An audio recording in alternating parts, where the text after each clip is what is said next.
Yer, it's your boy Billionaire Burke. I'm here with Dirty Glove Bastards hopping off the porch. Y'all know what it is. Music shit was part-time, now I'm getting deep with it. Prices going sky high, how I'm supposed to eat with this? Had to leave the bricks alone. All right, so we got Billionaire Burke jumping off the porch with us today. Off the porch. Thanks for having me. Nah, no problem, man. I appreciate you swinging by today too, man. I appreciate you for having me. Yeah, man. So first off, man, you got a lot of people with you, man. So go ahead and introduce everyone so everyone knows who's sitting up there with you. Oh, this is the gang. This is my whole clock squad. This is my girl from Jacksonville, Florida. That's Little West Side. That's my man right there, Eddie Bravo. He's from Jacksonville. That's gang. He from Harlem. He from where I'm from. He from the same projects me. My man Trip Levine. Okay. That's Treso from right here in Atlanta. Gorilla Rick, the youngest of the crew. You know what I'm saying? We out here, moving. You guys representing all sides here, Yeah, man. shout out to the gang. Atlanta, Shout out to the gang, man. New York. We spread the wealth over here. I love to see that, We man. spread the wealth. That's what we do. Yeah, man. So but first off, let's take it back. So East Harlem. East Harlem. Man, just kind of first off, just speak on like the culture up there, man. It's cutthroat. Where I'm from is cutthroat. Ain't nobody gonna give you nothing, and ain't nobody gonna help you do nothing in life. So you gotta figure out how to make it out of that shit. So for me, I just figured out a way and made it out, pretty much. So how does it feel to be able to make it out from that type of environment? Shit, man, listen. It's a breath of fresh air. It's a breath of fresh air. From where I'm from, they'll support somebody else before they support you. So it just is what it is. Yeah.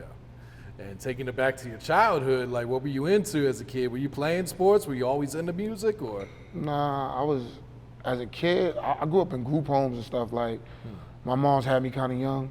I was just moving around through group homes, and then finally she figured it out, and then I moved to Corona, Queens for like a year, but I always had to stay like with my father's mother a lot, and she lived on the east side, so that's kind of where I rep all the time, and it was cool. It wasn't too much. It was fun. You just got to see rappers back in the day come to block parties and stuff like that, but it was cool. I ain't gonna say my upbringing was the worst. I mean, there's people out here suffering way worse, but it was what it was, and it made me who I am, so I ain't complaining about nothing. Yeah, no, I feel that. So when would you say you jumped off the porch? Or if you guys didn't have a porch, you know, jump out the building or whatever it was. When I made it to the lobby, fresh off the lobby. Building 165, 112th Street, East Side, Lexington Avenue, stand up. 14, what happened was my mom's had sent me to school, and I remember like the silver foam pies came out, the Tim Duncans. Okay. And my mom's was like, I'm not buying them shits, you retarded ass bastard. I'm not buying them, they look like moon boots. And I was like, damn, like how the fuck I can't get I did all this shit, got a good report card. She wowed me out. So my first thing I did was, first drug of choice I found was weed. I started selling weed. So I just was like, fuck it. Did you have anyone to show you the game or would you have to just figure it out? Nah, man, I was so green.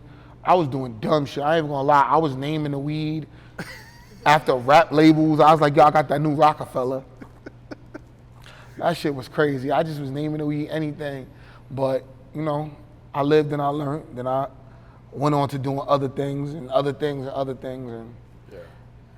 it was a lesson learned. Speaking of lessons, so what would you say was one of the biggest lessons, you know, life lessons you had to learn while being out there in the streets at that Trust time? nobody. I done had best friends steal from me. I done had bitches do all type of weird shit to me. I had family members. I remember I used to move the insoles out of my shoes and slide my $100 bills in there and try to like make it $1,000 under each pair of shoes. Yeah, I don't know how my older cousin figured it out. What? Nigga just started stealing the money from under the insoles. I'm like, niggas is weird, like weird old bastard. Was he taking the whole stack or was he just like taking one out at a time? Nah, he was just taking like, first it was like half of it would go missing, and then I guess when he realized I didn't realize the half was missing, he's like, oh, you gonna realize the whole shit is missing. He just take the whole shit. Motherfucker did me dirty. God It's cool dang, though. man. My Yeah. trust factor's so low, man. I tell people, man, I don't trust a person as far as I can spit, and guess what? I can spit on myself, so I tell you how far I'm gonna trust you. I feel that, man. So what would you say was one of the biggest obstacles you had to overcome in your life so far for you to be able to make it and sit on this porch with us today? The biggest obstacle was learn the business. Learn the business. You could be creative as you want to be. It's hard to be a creative and be a business person, but you better learn the business as fast as you can because people prey on you in this business. They prey on you and they hope that two things, either your talent burn out before you make it or your money run out before you make it. Because they're like, if the money run out, the talent is worth nothing. And if the talent gets too old, the money is worth nothing. So it's like, you at a catch-22. So you gotta learn the business as fast as possible. And you better know what everybody's position is. It's just like when we was just talking about cameras, I had to learn all my camera stuff. I had to learn my engineering stuff. First thing I kept doing when I was outside was I just kept buying me more equipment. Because I was like, fuck it, if worst come to worst, I'll just do all this shit. I'll be every man I gotta be. So that's why even though I'm the CEO of both of my companies, I still go get a motherfucking shit from the cleaners. Like, I ain't too good to do nothing. You might see me outside posting my artist flyers up. Like, I don't care. I'm never too big to do nothing. Because I don't care how people look at me. You still gonna pay me. Yep, that's real shit. And that mentality, that'll get you very far in this game too, man. I mean, it is what it is. Yeah. I breathe that into everybody that you see on here. Don't never be too big to do the work. Yeah. So how did you get into making music at first, and how old were you? I started making music when I was like 15, 16. I was freestyling. Okay. I just was freestyling. And then we had a DJ, like, I grew up in the hood. My hood, G Dep was from my hood. So his DJ E Night, shout out my man Reeks, he had heard that I rapped and he was like, yo, I'm about to start this company called Bigger Than Life. He like, why don't you just, come over here and fuck with me? And he kind of like was the first person that like put me in the studio and like pushed me to do it. But then like between Cases and Life, I was like, man, fuck that music shit. I felt like it was too far-fetched, it was a dream. And I thought it was more like a lottery system, when all this shit is really just the hard work. What you put in is what you're gonna get out, pretty much, so. That's real. Who'd you grow up listening to? Who were some of your favorite rappers at the time? Shit, I'm middle brother age right now, so it's like, being middle brother, I understood what J. Cole was saying. It's like, you kinda like the older nigga that's older than these niggas, but you younger than these niggas, so it's kinda like weird. So it's like, I listen to Hove, I listen to Styles P, you know what I'm saying? I listen to the whole Dipset movement, but then Free Thug and them boys, I like YSL, you know what I'm saying? I listen to Baby, I listen to Dirk, you know what I'm saying? So it's kind of hard. Drake, everybody know my favorite rapper is Kanye West. I hate to say it, but Kanye West, not hate to say it, but Kanye West my favorite. He my favorite rapper and my favorite producer. So I understand him, even though people might be thinking Ye is weird. I understand him a lot. They say most geniuses come off like, like they're crazy or whatever. I understand. You gotta be. Sometimes you gotta be extraordinary so you don't do ordinary shit. I love that, yeah. So going back to YSL, man, what's your thoughts on everything that's going on, especially how the courts are trying to use like rappers' lyrics against them? I mean, first of all, Freedom Boys, I got a song with Gunna, my slime. Freedom Boys, I fuck with them. I feel like the government always gonna try to do some shit, but I mean, you already know how this shit go. If you out here playing in the street, you gonna get what come with the street, and it's jail or a grave. I'm happy none of them niggas in the grave. Matter of fact, rest in peace to Keed, because he passed away. But, you know what I'm saying? Other than that, you know what I'm saying? A lot of teams took losses. If it was me and I was in that situation, I'm not saying him and Lucci was beefing. I mean, that's Atlanta politics, they saying it. But if I was both of them, I would call each other squad and be like, yo, you gonna go to court for me, and I'm gonna go to court for you. And we both gonna say, we ain't do nothing to each other. Now, who the fuck you gonna have as a fucking rat? You said I did this to him, he said I didn't. If it was me, but I play different. No, that's real. How did you link up with Gunna for that song? For that song, that was crazy. I was working in Atlanta when I was like around the time when I first moved back here, because I moved here. I told you, I kept getting kicked out. So my mom sent me here when I was young to live with my aunt in Lawrenceville. So I had to go to middle school here and everything. But when I moved back here, Gunna was like one of the people I was listening to, him, Yella Beezy. I'm just listening to them, and me and Beezy was cool. Like, before he really got on, like, I used to see him in Starlets in New York and stuff. So long story short, I just was like, yo, I got this song. I made this song called My Slime. And to be honest, the song was, I don't want to say it was a joke. I felt like it was a dope song, but I was like, I wonder if I can make a song like how in that rhythm. in that format. And when I made it, everybody's like, nah, take that shit to Thug. And I was like, I fuck with Thug, but I like this kid Gunna. Like, I liked how melodic he was. So he ended up coming back from like Ohio, and he went to go work in like with Kanye, when Kanye was where he was at. Remember he was far out? Wyoming. Shit? Yeah. So when he came back, I hit his manager, and I'm like, yo, blah, blah, blah, I'm trying to get this feature. He like, yo, word, meet us at the studio. And my older cousin Mike is like one of his big homies, so I ended up getting through, and we ended up doing the song. It came out dope. Shout out to them boys, like I said, freedom. Yeah. Over 1 million streams, huh? Yeah, over 1 million, over like 6 million streams. So at what point did you decide, all right, I need to focus in on this music. I'm gonna start taking this shit serious. The streets ain't it, man.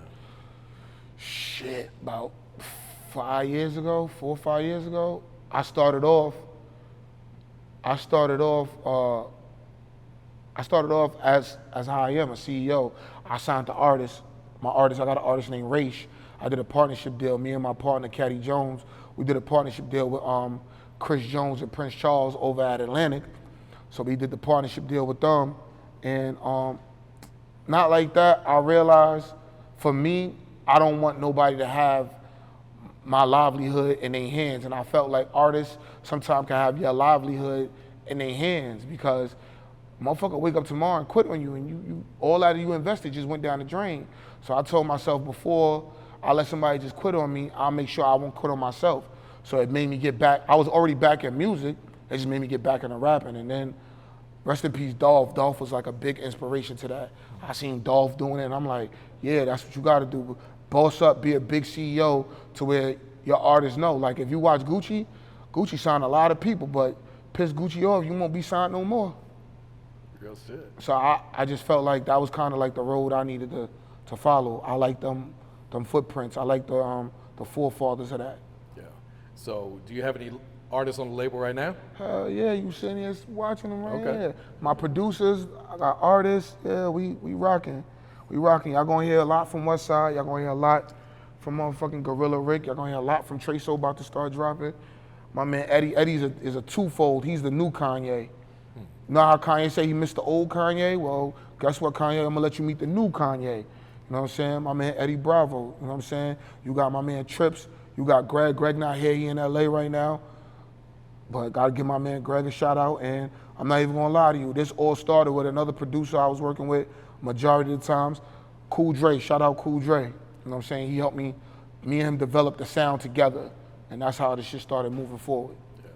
So what's some of the goals for the label long term? Long term is like, I seen how, again, like Gucci, I realized the music business is more like a family tree. You know what I'm saying? It's like, I watch like the father, the kids, the grandkids, the great grandkids. So now it's like, all right, cool. You know what I'm saying? I started, now I'm gonna get y'all going. After y'all get going, y'all can branch off, have y'all own thing, branch off, keep it going. You know what I'm saying? Keep the livelihood, because people look at Cash Money, people don't realize Young Money kept Cash Money young. So that's how I'm looking at my team. I'm not trying to pigeonhole y'all. I'm trying to get y'all started, get y'all motivated, show y'all the ropes. Those who wanna, you know what I'm saying, go gather their own fish, gonna gather their own fish. Those who feel like they wanna just keep eating off the plate, well, you're gonna eat off the plate for as long as you keep putting work in. When you don't put no work in, you're gonna find out, you know what I'm saying, what it really is to be out here fucked up. Real shit. You gotta do your work. I tell everybody, eat what you kill. That's real. So at what point did you move to Atlanta, and what was the motivation for the move down here? I moved back down here in 2017, 2018.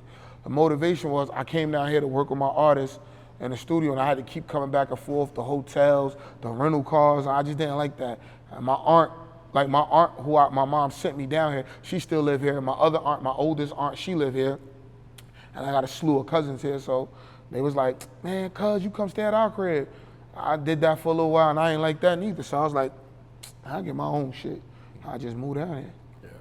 Was there like a turning point in your career, like a song that you dropped that took off that, you know, really kind of like opened your eyes like, all right, this shit's working out for me? My slime. Yeah, that was it? My slime, Okay. I'm not even gonna lie. That shit had people walking up to me, yo, you Burke? I'm like, I ain't gonna lie, I was clutching, like, fuck you talking about? I'm clutching, like, fuck you talking about? I'm Burke, nigga. How you even know me? And then it's weird, cause it's like, Billionaire Burke is like, Burke is my last name in real life. So it's like, I'm really me, who I say I am. Billionaire is my mindset. It's like, we could all be a billionaire. Like, everybody got billionaire ideas. We just gotta know how to format it. And if you looking at it, this team right here, all together, we could all be a billionaire. You know what I'm saying? Everybody's business helps the other person's business. You might see her again when she come back to do her own thing, and you see her with her slew of artists, and it just keeps going forward and forward and forward. So it's like, billionaire is the mindset. It's kind of like a nickname, because I'm the only young dude in my hood that ever like really made it. All them other dudes, they kind of like, not to say it like that, they dick sucking other niggas that's not even from the hood. They helped another nigga even make it out the hood. He made it. He wasn't even from our hood. He made it. He screaming he from where I'm from. He really not from there. And they all still stuck in the hood. And I be driving by looking like, y'all still here, ain't y'all? Is there much of a difference between the music scene here in Atlanta and back at home then? Yes. First of all, New York is the music business. Atlanta is the music industry. And LA is the music media. Y'all doing what y'all do right here with like Dirty Glove Bastards, y'all bringing media here. Because everybody know to get like interviews and stuff like that, you had to go to LA back in the days. Mm-hmm. So they was really the real media, and you want to go get a check, go do the business, had to go to New York. Atlanta became the industry. Everybody get a hot song or think, you get here, I could just go bump into people. Yeah, you will bump into people running in the studios, but people fuck with you how they fuck with you when they want to fuck with you here.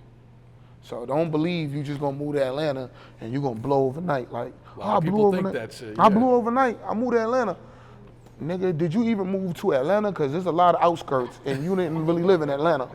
You ain't live in Atlanta, cause I could tell you now, nigga, go down to Kirkwood or one of them motherfucking hoods. Go down to Cleveland Ave, nigga, and be like, man, I'm just trying to do a single. Go to Flat Shore Road and be like, man, I'm just trying to work with you.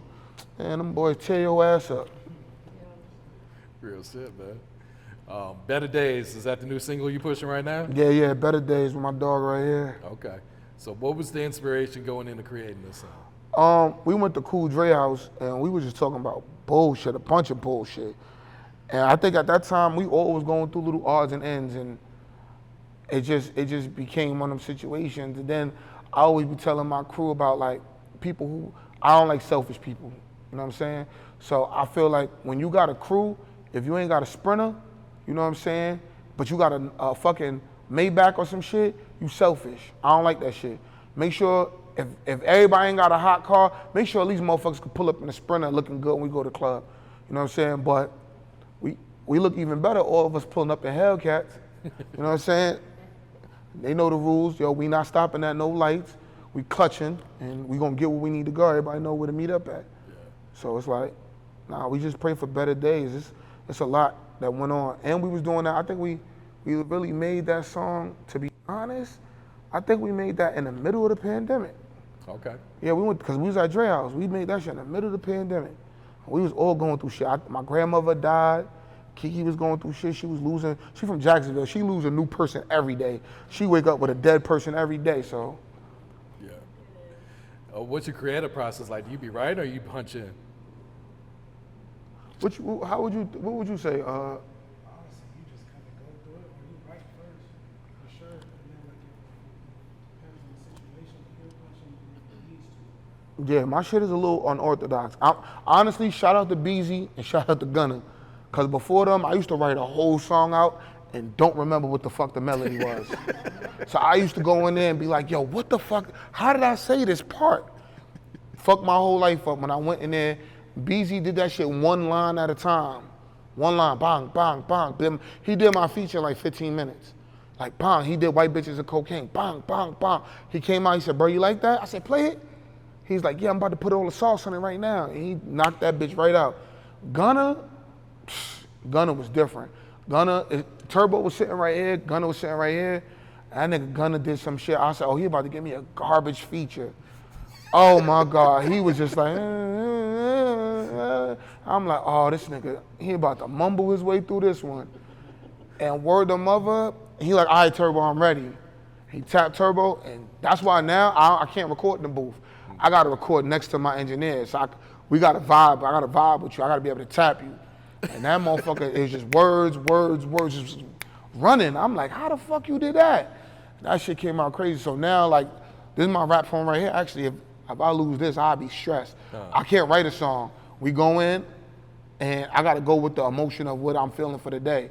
So if it's an up-tempo beat and I'm happy, we're gonna write you know what I'm saying? And I do everything by 4 bars. If I don't have the hook off the rip, I don't look for the hook.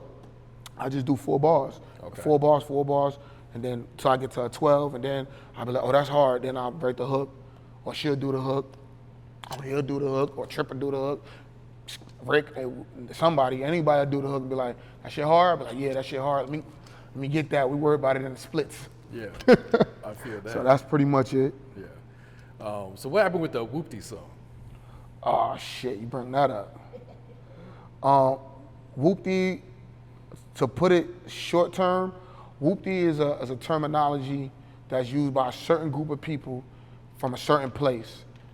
Free with high brim.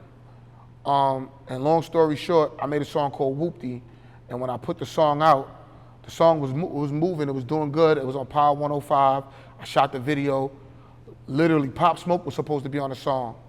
Pop Smoke was supposed to be on the song. The day that he was supposed to give me the song, I flew back from Miami. The day he was supposed to give me the verse, he was shooting Gotti with Travis Scott in New York. It was freezing. I was so mad. Rest in peace, Pop Smoke. I was so mad at Pop. He had me come all the way back to New York when it was freezing cold and I was just in Miami shooting videos. And he was like, yo, I'm gonna do it for you for 15 racks. A dude I know who was real close to his situation, like, bro, you better not spend that 15 racks. And I'm like, why? He's like, man, Steven Victor is not gonna clear that for you. I was like, damn. He was like, so when Pop couldn't do it, I felt like it saved me anyway, so I just put the song out. Put the song out, shit moving, it's catching traction. I go to a group of people, I won't put their name out there, but they know who they are. I go to a group of people that's inside this kid CJ camp, I give them the song. They ask me for a certain dollar amount to help me with the song. I said I can get it for a cheaper price over here. I went over there. Long story short, the kid CJ put the song out in August. How the fuck DJ Enough hears the song in September? DJ Enough played my song and his song 1 minute and 45 seconds apart on Hot 97. How is that? It took me a year to get to Hot 97. I'm pushing this song for damn near 9 months. How the fuck this kid drop it in August and he's already on Hot 97 New at 2? And then I looked at it, I sat back and I said, this is why I don't come, like I'm from New York, I love New York, you know what I'm saying? But you see what my jersey on me say? Atlanta, you know why? Because even as a kid, I got more love here than I got back home, you know what I'm saying? And it just is what it is.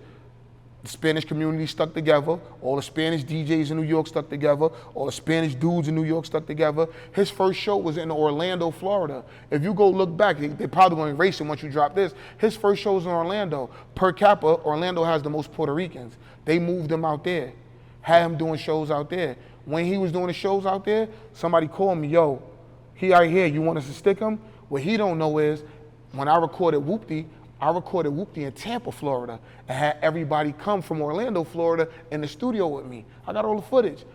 Everybody know, if you talk about Burke in Florida, I'm like a cousin. I'm a distant cousin. If you look up here, Jacksonville. If you go look at my songs, Duda, he from Tampa. You know what I'm saying? Chief from Tampa. Pootie from Orlando. Everybody know me. Like, I'm a dude that, shout out DJ Nasty 305. I'm Florida is home. Like, so they was going to do some harm to the kid. I'm like, nah. You know what I told them? In my religion, what God had for you, no man could take it. So if it was for me, God would have gave it to me. He would have made sure that kid didn't get off. It was his. You know what I'm saying? People like Sue, I tried to go to a musicologist. Musicologist said drill music is it's like one lane, so it's so hard to say this is really yours or this is really his. Y'all use the same word, y'all don't got the same exact cadence, so it's kind of hard. So I was like, then I put out a song called Dead Game. It go Hound Bop, Dead Game. Next thing he put out a song called Bop.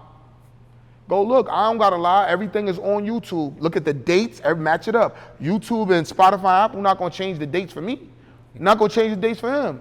Like I said, shout out to that man though, he made it. You know what I'm saying? And what happened with that kind of sort of, it kind of like, I kind of parted ways with certain people Because I said, yo, if y'all would have listened to me when I told y'all, they thought that he was gonna help them get out. I said, he not gonna help y'all, he don't even know y'all. The same way people from my hood thought when they helped the other homeboy get out, he was gonna come back and help them. He did nothing for them. That's wild right there, man. Big lesson learned, though. Hey, it is what it is. Yeah. So what's next? Are you working on an album right now, or are you kind of just focusing on these singles and videos? Nah, we got the No Help Needed EP coming out. No Help Needed coming out in the June. We gonna, man, anybody go look up Fly Like We. Make sure y'all hit him because he keeps trying to say push it back and push it back. His name is Lingo on Instagram. He wants to push it back. I got a song coming out with Erica Banks coming out soon. Me, Erica Banks. Shout out P. Wright. Shout out this one right here. As y'all can see, you know what I'm saying? I spread this love. I'm not harboring this shit. Everybody in my crew gotta eat something. You know what I'm saying? Yeah, we got the No Help Needed series gonna come out. After that, I'll probably do a joint with Westside, and she gonna come out on her own. Then we gonna drop some joints from Rick. You know what I'm saying? Let him heat up the streets for the young boys. It's a process. We just working the process. We building a dream here. Yeah. What's some advice you would share to the youth coming up right now, Burke? Don't think this shit is overnight. And you better have some money. And the number one thing I'm gonna tell you is, if somebody puts some money up behind you and invest in you, you need to show them respect. You need to show them love. If y'all have a fallout, let it be a fallout. Don't talk bad about them because they changed your life. Man, I done put so much money up behind artists. Everybody know I'm like the CEO that got gripes with artists. Like I don't fuck with them. I don't fuck with artists at all. I don't. It's hard for me to like, she be trying to bring everybody with her. Like, come on, y'all. I be like, nah, fuck them. Fuck them. How we say it? Lean, man, nigga. Like, I ain't bringing them niggas along, man. Fuck that. Like, right now it's us, you know what I'm saying? Once y'all motherfucking get y'all shit together and y'all doing what y'all doing, y'all can bring them along on yacht, you know what I'm saying? This the yacht. Y'all can always come back to the yacht. Y'all wanna go on y'all speedboat with y'all friends, go with y'all friends on the speedboat, you know what I'm saying? But the yacht is always gonna be home for y'all, but nah, I can't do it. We gonna fuck with the internal that we got here. There's a couple people missing, you know what I'm saying? We gonna do what we do. Gotcha, man. You got any shout outs you want to give before we wrap it up here? Yeah, I want to shout out me, because I did this shit. I'm not even gonna lie to you. I'm gonna shout me out. I'm gonna shout Lingo out. Man, I got so many stories with Lingo, man. Sometimes you gotta trust the process, man, and you gotta trust the people who's part of the process. And I ain't one of them niggas who gonna forget people who helped me. So shout out my man Reeks, DJ E Nice. Shout out motherfucking Cool Dre, because he definitely helped me. You know what I'm saying? Shout out the gang. I want them to be here on their own, doing their own thing. You know what I'm saying? Shout out my 2 kids, because y'all my babies. And other than that, man, shout out everybody that fuck with me. If you fuck with me and I fuck with you, y'all already know what it is. It's bulletproof love, man. That's on everything. Music shit was part-time, now I'm getting deep with it. Prices going sky high, how I'm supposed to eat with this? Had to leave the bricks alone, cause now I'm back to reefer shit.